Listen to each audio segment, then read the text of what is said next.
Hello mga titos and titas. Nandito ako ngayon. Pinapanood ko sila. Murabashi sa. Ayan. Nilalagay nila yung palay. Ganyan pala yan. 20 days daw yung ibibilad. Yung pala yung ibig sabihin noon. 20 days na igaganyan. Then after nyan, isasako na.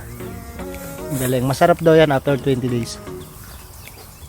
Ito ang tinatawag na traditional rice harvesting dito sa Japan. Bago i-harvest ang palay, kailangan i-drain ang lahat ng tubig sa palayan at kung maaari ay magsuot ng bota dahil malambot pa ang lupa at hindi gaanong tuyo.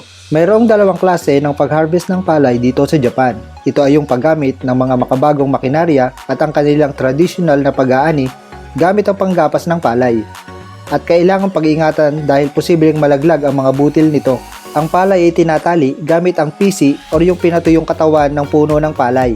At ito ay sinasabit ng pabaligtad hanggang sa matuyo sa loob ng 20 days na sa panahon ngayon ay tinatawag nilang solar drying. Ang inekari or harvesting rice ay talagang mahirap gawin at kailangan ng teamwork. At talaga namang medyo risky ang traditional harvesting na ito dahil sa panahon na pwede itong abutan ng ulan. Dahil kapag medyo matagal ang ulan ay maaaring maapektuhan ang butil ng palay.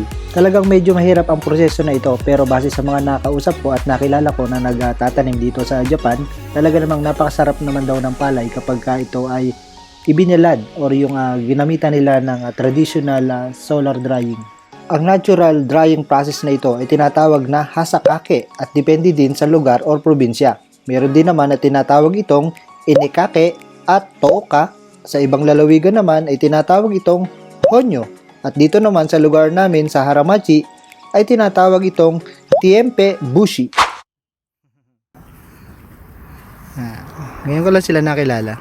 Si Murabashi-san. Isa daw siyang promoter dati sa Pilipinas. Balik-balik siya na ng Pilipinas 20 years ago. Balik kasing edad ko rin siya. 46 years old, 1977. Napakabait niya. Ngayon ko lang siya nakilala pero nakipag-usap siya agad sa akin. Hello mga titos and titas. Tingnan nyo, may papakita ko sa inyo. Isa ito sa talagang may pagmamalaki dito sa Japan. Yan. Tingnan nyo kung gaano kalinis ng kanal nila. Grabe kalinis no? Di ba? Yan, daanan niya ng tubig. Papunta doon. Yan, gilid lang yun ang bahayan. Papunta doon. Yun.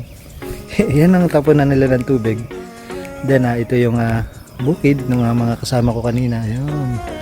Sila Murabashi-san. Tulong-tulong sila. Nandito lang ako, hindi na nila ako pinababa kasi maputik daw. Ayan. Talaga may pagmamalaking kalinisan ng Japan. Tingnan nyo, kalinaw-linaw ng tubig. Pero ayan ang mga bahayan, di ba? Ganyan sila kalinis. Talagang may pagmamalaki. Tingnan nyo, yung mga kanal-kanal nila, wala akong makitang kalat. Nakakatuwa, ang ganda niya, no? Tapos ayan yung bukirin. Di ba? Mapapasana all ka na lang talaga. Sa atin siguro kung ganyan, mga likod-likod ng bahay. Nako, talaga naman.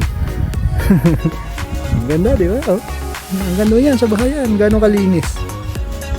Di ba ho?